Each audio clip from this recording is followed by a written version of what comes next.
No nii, tere jälle. Tänases videos siis meisterdame mõned taskud, kuhu peaks siis tulevikus saama panna automaadisalvesid. Ja eelkõige on nad ikkagi mängulisel eesmärgil ja märksõnaks siin on Airsoft. Mul on siin juba valmis õmmeldud üks selline sinine neljakandiline molleruudustikuga plaat ja see käib siis plaadikandjale ette. Ja lihtsalt mõte oli selles, et mitte neid mollesid kogu aeg siit nagu lahti arutada, siis on lihtsam teha selliseid vahetatavaid esimesi plaate. Selleks aga, et teha nüüd seda taskut, on siis vajalikud esialgu 2 detaili. On siis tasku siis tagumine osa ja tasku esimene osa.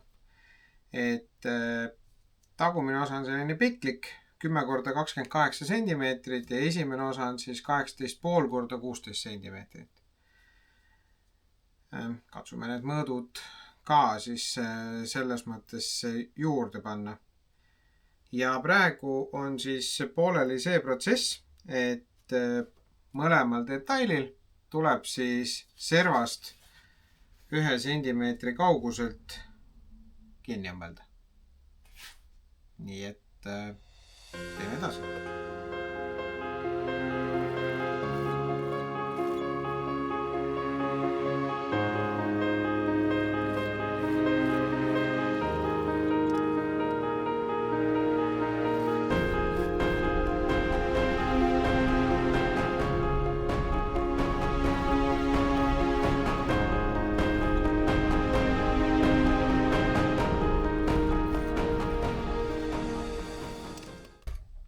Nii, nüüd siis sai nendele nii-öelda tagumistele külgedele tiir peale tehtud.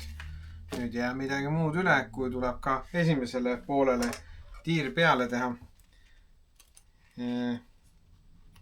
Täna ei hakanud selliselt mõtlema, et oleks pidanud iga korraga nii-öelda pausi tegema.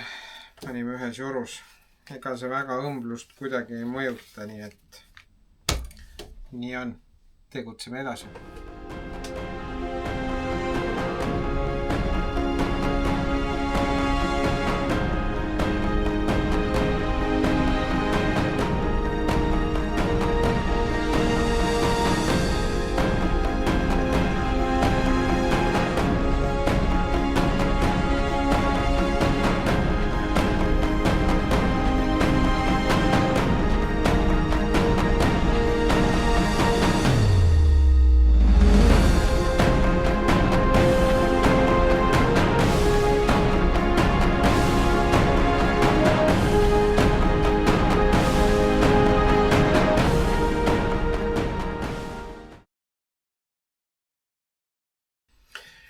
No nii, nüüd mõningase õmbluse järel olen siis pikkadest ribadest sellised pisikesed väiksed ruudukesed õmmelnud.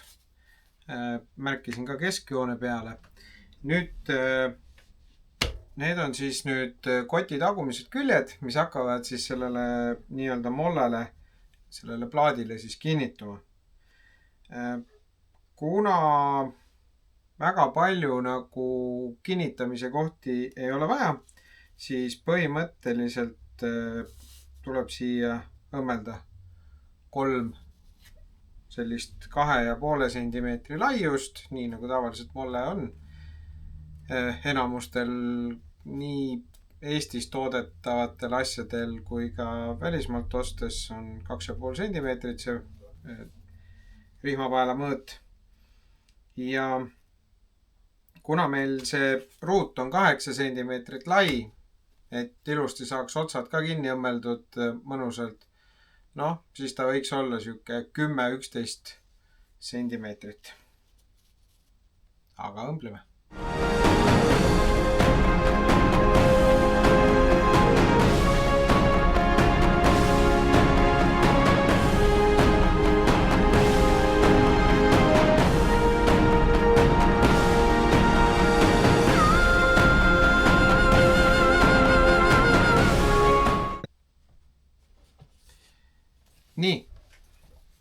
Nüüd olen ma need tagumised õmmelnud valmis. Natukeseks jäävad nad nüüd pooleli, hakkame tegelema siis selle esimese poolega. Et siia ülemisse otsa, kus see 2 tükki on, siia tuleb veel õmmelda siis lisaks need pikad nii-öelda rihmapaelad, mis siis jäävad siit siis siduma seda. Aga seda ma teen mõne hetke pärast.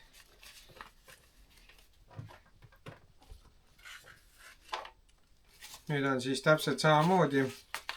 On mul siin siis need 16 korda 18,5 ja nendel on täpselt samamoodi vaja õmmelda ääred ära.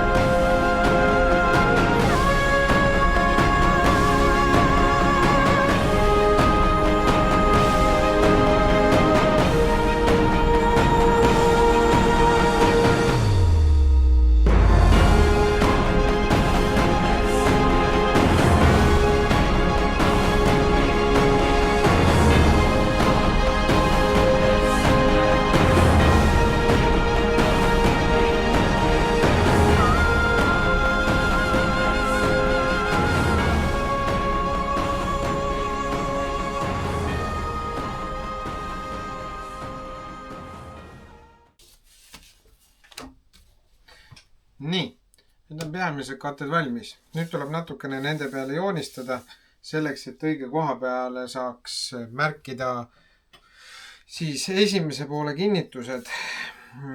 Kõigepealt, mis tavaliselt nendega teeme, nende taskute ehitamisel alati on see, et on vaja seda keskkohta. Et kuna siia ei tule täislaiuses seda molleriba, vaid ta tuleb selline 2 korda 4 sentimeetrit kummagile poole, siis tuleb siit mõõta kõigepealt keskkoht. Siis tuleb märkida 2,5, siis 5, 7,5. Ehk siis ta läheb 5 ja 10. Lähevad need. Ja siit oleks hea märkida ka siis kummalegi poole 4 sentimeetrit sellest keskjoonest nii-öelda. Mina kasutan siin täna valget markerit, sellepärast et ma ei tee seda asja kuskile kellegile müügiks. Aga kui te kellegile teisele õmblete, siis kõige parem on kasutada hoopis valget kriiti.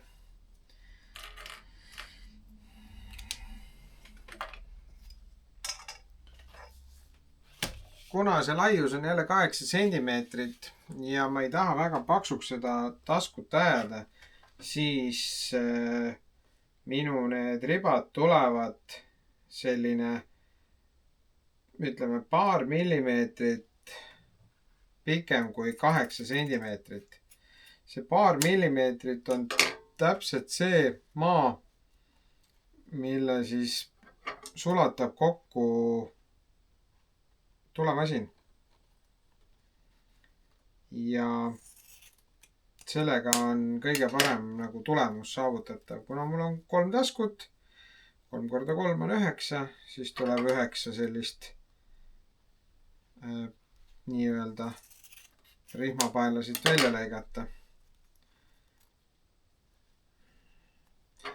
Kõige parem, kui te teete neid asju, ütleme suuremas koguses, teil on vaja ehitada kellegile Airsofti huvilisele või mitmele huvilisele neid taskuid, kuhu siis panna automaadi salvesid või ka midagi sarnast, sinna saab panna ka erinevaid asju taskutesse, siis soovitan juba hankida sellisteks tegevusteks võib-olla kuuma nuga. Kuuma nuga, kiviplaat ja on nagu tunduvalt efektiivsem. Esiteks on otsatel sulatatud ja teine asi on see, et te teate, et teil on detailid hästi õige pikkusega ja seetõttu on ka õmblemine palju kergem. Aga mina saan niimoodi vaikselt, tasakesi ettevaatlikult, mitte rabistades tehtud ka ilma selleta. Aga kindlasti, kui neid asju oleks vaja teha kümnete kaupa, siis see kuuma nuga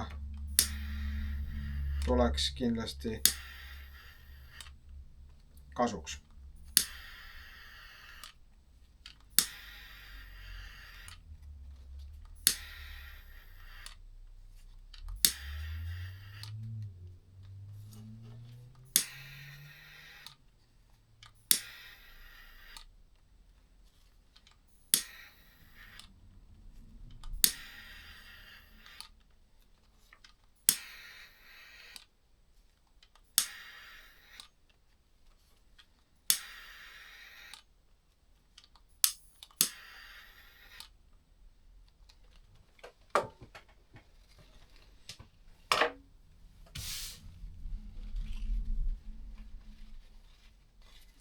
Välja said nad nüüd lõigatud.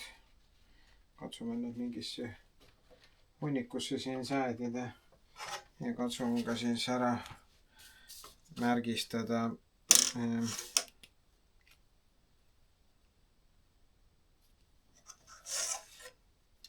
teised pealmised plaadid.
Nii. Taskud said valmis. Või need plaadid said valmis. Taskud ei saanud veel midagi valmis. Hakkame siis vaikselt siia neid ribasid külge õmblema. Mis ma veel tahtsin öelda on see, et kindlasti olete märganud, kui olete mõnda sellist asja kaubandusest ostnud, siis üldiselt need õmblused on hästi peene siksaki, tiheda siksakiga õmmeldud. Minu enda kogemus ütleb, et siuke miinimum 3 korda üle õmmelda on niivõrd tugevalt kinni, et enne läheb kangas puruks kui see rihmapael. Et jah, võib-olla ta siit otsa pealt võib tõesti hargnema hakata, aga siin ongi see hea, et kas kui oleks see sulatusnuga või ütleme kuum nuga, siis lõigata, siis ta on piisavalt sulatatud, et ta ei hargne. Või siis on teine võimalus, et te võtate nad umbes sentimeetri pikemad või 2 sentimeetrit pikemad ja keerate siis otsad ära. aga mina ei näinud küll mingit vajadust, et ma neid peaksin.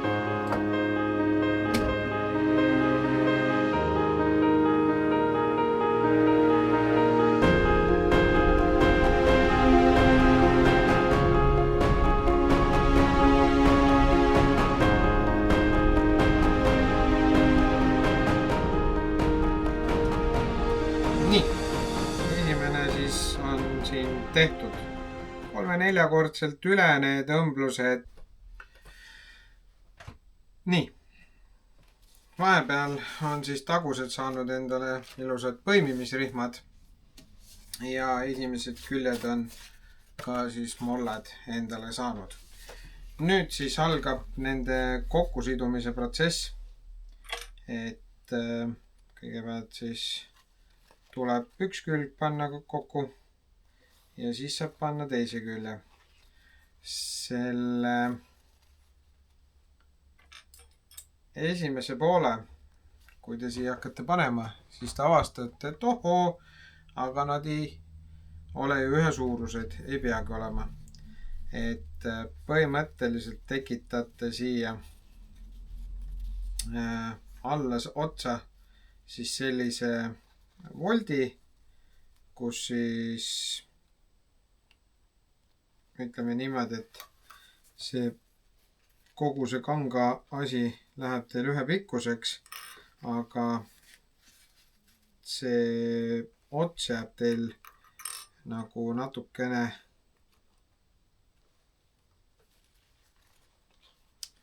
üle.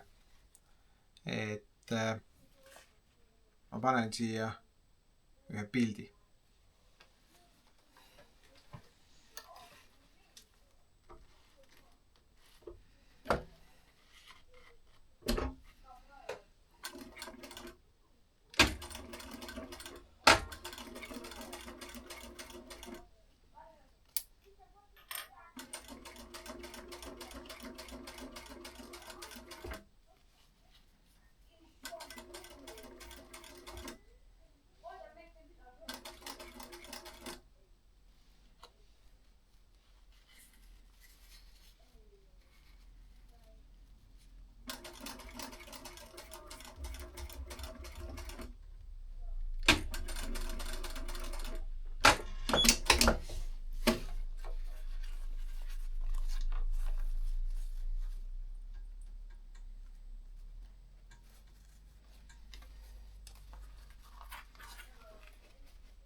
Nii, nüüd olen saanud need küljed kokku lasta ja nüüd siis see alumine ots tuleb siis voltida jälle selliselt, et saab ka selle kokku lasta ja siis tekib siia selline tasku moodustis.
nii, mis selle tasku juures nagu tähele tuleb panna, eriti kui te nüüd õmblete neid kokku ja teil ei ole selline tugev, ütleme 120, 130 nõelaga astuva talaga masin, mis jõuab seal väga paksu nahka õmmelda, siis soovitan õmmelda ainult edaspidi. Siis ei teki seda, et see tald ei vea seda riiet nii palju viltu edasi, et ta võtaks teil nõela. Nii, pisted on õmmeldud ja tegelikult on ilusti 3 kotti valmis saanud. Noh, selle, kas nad on hästi kaubanduslikud või mitte, eks seda otsustab ikkagi kasutaja, aga minu eesmärk on ikkagi praktilisus ja seda ennekõike. Nüüd on jäänud veel see osa, et kuna ta on molle nii-öelda süsteemiga kinnitatav, siis tuleb õmmelda need tagumised topeltotsad veel ja siis mõningad väiksed detailid lähevad veel siia juurde, sest et muidu need taskud kinni ei seisa.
Nii, nüüd on siis need molle asjad ka valmis õmmeldud.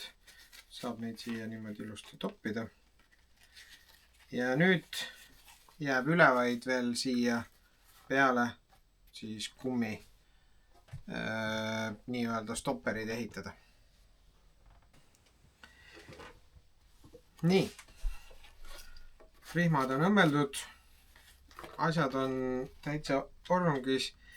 Eks see on täitsa maitse asi nüüd, et kas nüüd neid niidiotsi siin vaikselt sulatades, kas siis sellise tulemasinaga, võib-olla on soov tikuga neid sulatada siin, läheb natukene võib-olla aega, mõni paneb küünla põlema, noh, täiesti erinevad asjad.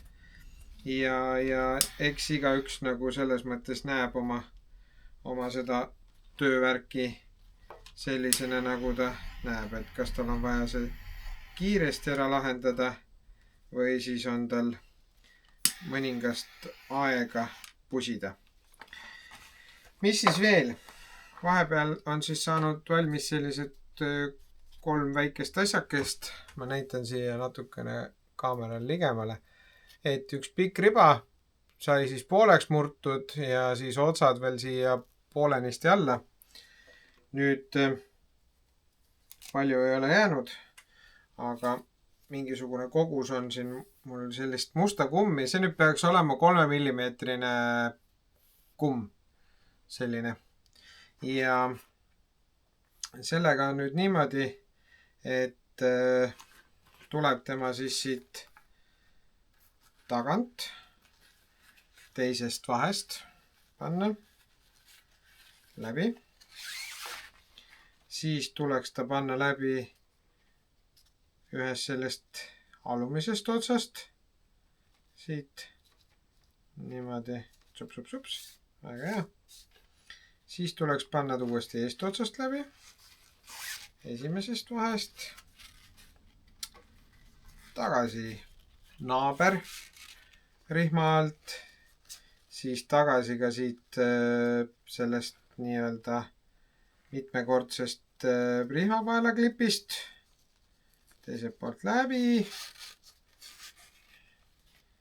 ja uuesti siis tagantpoolt.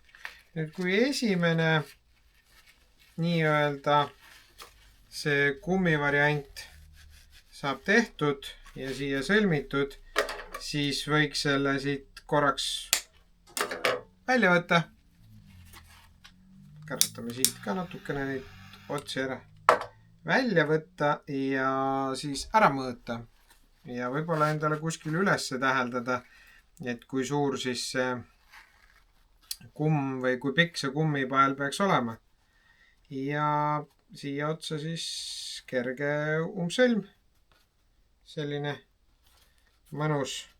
Soovitan suhteliselt otsa peale teha. Ja siis juba ongi tegelikult valmis.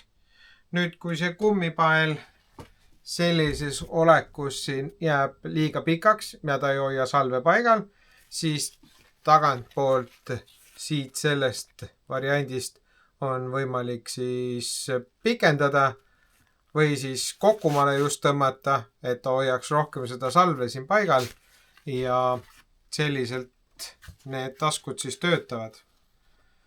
Et siit saab siis pärast põimida ja ega rohkem ei olegi midagi. Nüüd järgmine klipp, mida te juba siin samas video lõpus näete, on see, kui me põimime ta sinna plaadi külge. Ja seal ma näitan siis ära mõned sellised abivahendid, mis võiksid olla sellel põimimisel olemas, millega siis kindlasti saab neid paremini neid molleribasid sinna külge panna.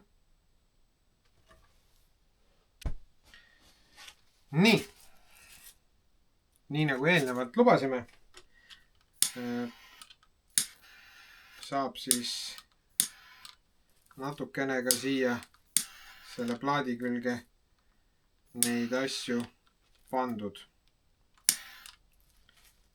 Natukene siia ka värgumihtit. Minul on abiks sellised pikad, ma ei oska öelda siis. Nad on kirurgi arsti tööriistad, sellised, aga nendega on hästi mõnus. Siit kuskilt vahelt läbi ja siis saab otsi tõmmata. Kuna nüüd sellel nii-öelda kasutus sellel padjakesel on 4, siis ma soovitan ülevalt 2 vabaks jätta ja siis hakata põimima.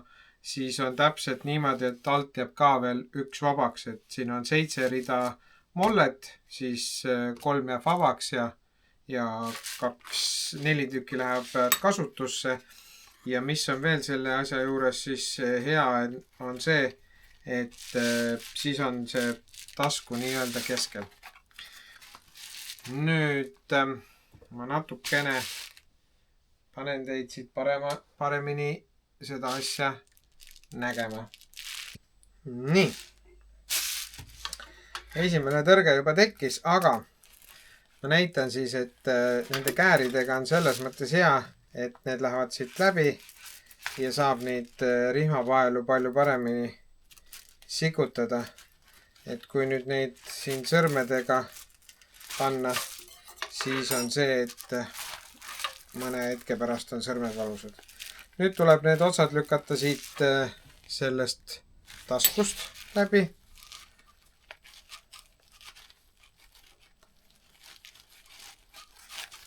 Kui nad nüüd on selle esimese nii-öelda kihi oled me ära saanud, siis pingutame natukene, võtame appi oma hea tööriista.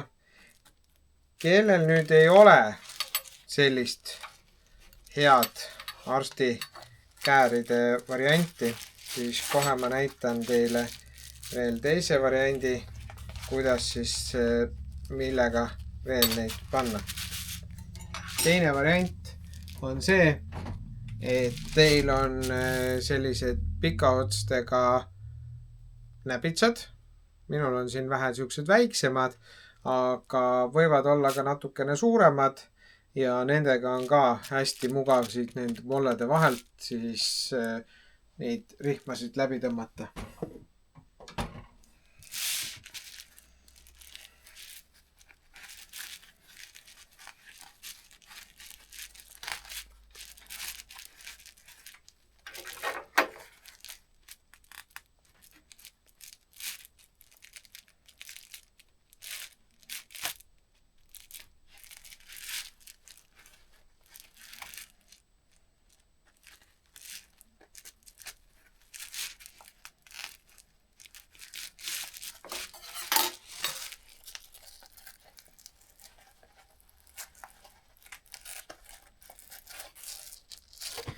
Nii, ja viimase otsa siis tuleb siia viimasesse nii-öelda plaadi alumisse otsa siis sisse suruda.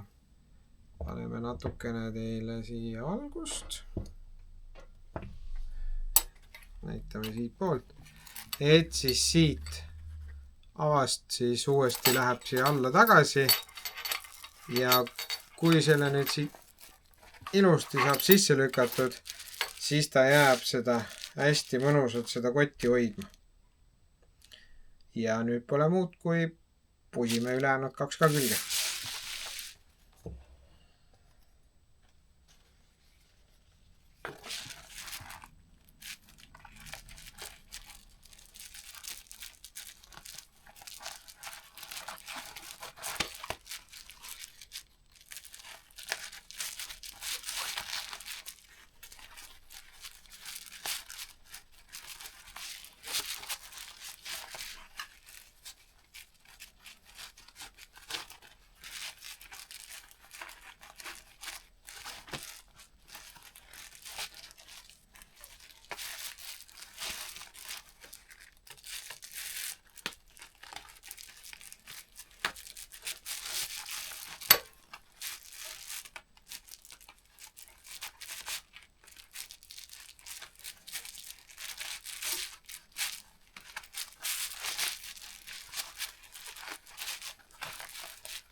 Nii, ja niimoodi ta välja tuligi.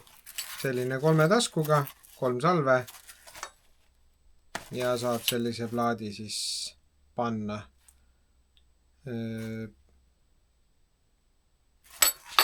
oma vestile ette.